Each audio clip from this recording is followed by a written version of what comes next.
امروز در خصوص عبارات جبری چند نمونه سوال براتون حل کنیم. سوال 1 قسمت الف، عبارت جبری مقابل را ساده کنید. بچه‌ها در ساده کردن عبارات جبری اگر پرانتز وجود داشت ابتدا باید عبارت قبل از پرانتز رو داخل پرانتز اعمال کنیم، بعد ساده کنیم و در نهایت پاسخ رو به دست بیاریم. اینجا گفته که 6 رو باید ضرب در این پرانتز کنیم.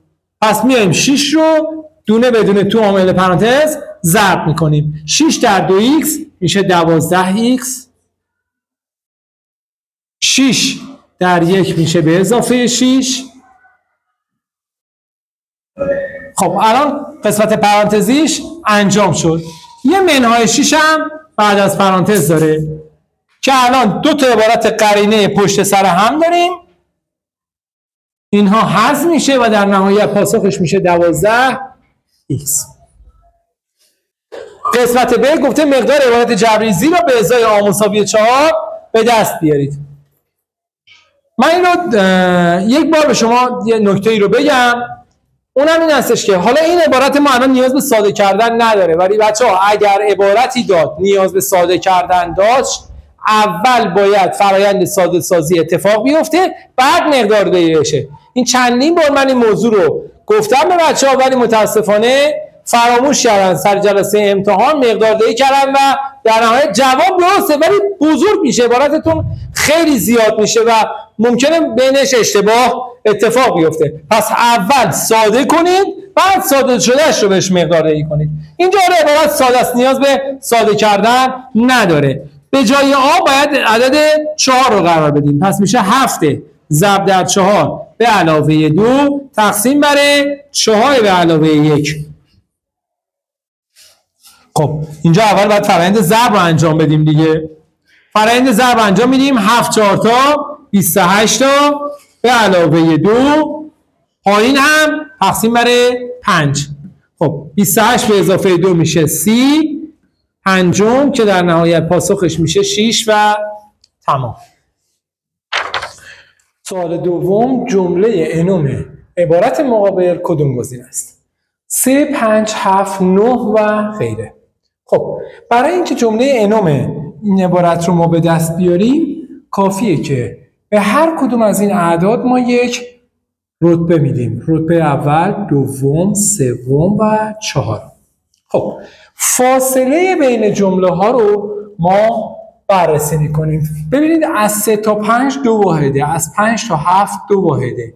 این فاصله 2 واحد رو ما میایم در یک متغیر ضرب میکنیم و اون رو به این شکل که چون گفته جمله انوم متغیرمون ان رو نظر میگیریم و اون رو 2n مینامیم. خب الان این مرتبه‌ای که ما بهش دادیم رو باید جایگزین n کنیم و ببینیم آیا پاسخ ما عدد 3 هست یا خیر.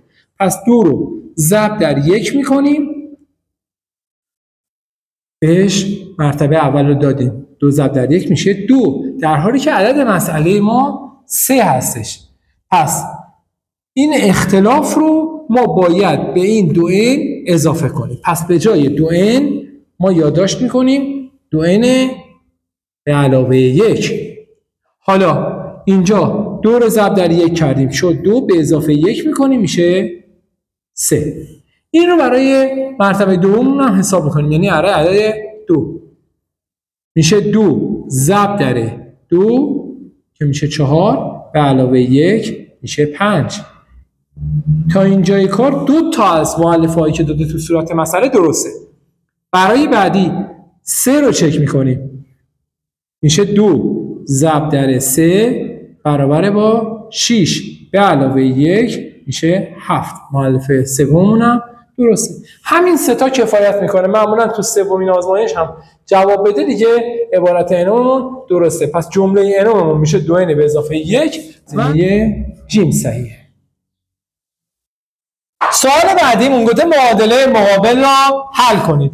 برای حل این معادله توی توضیحات قبلا آموزش داده بودم که مقداری که متغیر داره سمت چپ باقی میمونه، اونهایی که معلوم هستش میره سمت راست، با این فرض که اگر انتقالی صورت میگیره از چپ به راست میاد یا راست به چپ میره باید علامات رو تغییر بدیم. الان ما 3x رو این ور نگه میداریم، مساوی رو قرار میدیم، مقدار معلومی که سمت راست بوده رو مینویسیم، مقداری که از سمت چپ بردیم سمت راست تساوی قرینه میکنیم، پس میشه منهای 9. خب 3x که خودشه، منهای 6 منهای 9 میشه منهای 15. 3x مساوی منفی 15 شد. الان اینجا باید مقدار متغیر رو به دست بیاریم، x میشه منفی 15 تقسیم بر 3 که میشه منفی 5. پس پاسخمون میشه x مساوی منفی 5. تو سوال بعدی اومده گفته محسن برای خرید 8 مداد 4000 تومان به فروشنده پول داد و 900 تومان پس گرفت. قیمت هر مداد رو حساب کنید. بچه‌ها اینجا توی توضیحاتش قید کرده که فقط معادله بنویسید، حل لازم نیست، زمان بابت حل مسئله نذارید. برای نوشتن معادله قیمت هر مداد مجهوله، مورد نظر سواله، پس قیمت هر مداد رو ما x در نظر میگیریم یا هر حرف انگلیسی دیگه ای. گفته 8 مداد خریده، 8 رو نمیدونیم چند تومن میشه x. 900 تومن پس گرفته، به اضافه 900 چیز دیگه ای نداریم، یه 4000 تومن پول پرداخت کرد که اون رو در انتها مساوی 4000 تومن قرار میدیم. این معادله قسمت ب این سوال بود. ممنون که ما رو دنبال میکنید.